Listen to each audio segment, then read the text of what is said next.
Magandang gabi.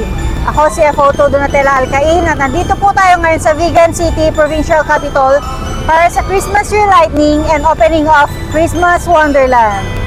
Ang Bureau of Fire Protection Ilocos Sur ay aktibong nakisama at nagbigay ng seguridad sa ginanap na Provincial Government Christmas tree lighting at sa formal na pagbubukas ng Christmas Wonderland.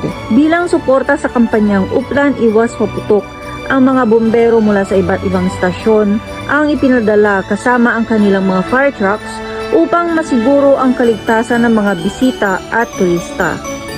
Ang kanilang presensya ay nakatulong upang masiguro ang kaligtasan at nagbibigay ng mabilis na responde sakaling may emergency at nagpapanatili ng isang ligtas na kapaligiran para sa lahat ng nagdiriwang.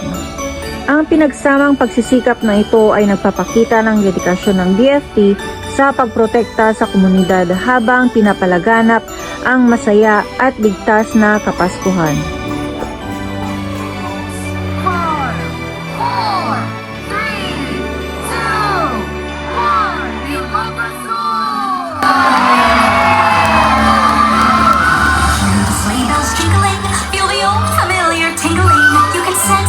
And happiness in the air. See the shoppers hustling while the snowy streets are bustling. Just the season to sing, ring, ding, a ding, joy everywhere.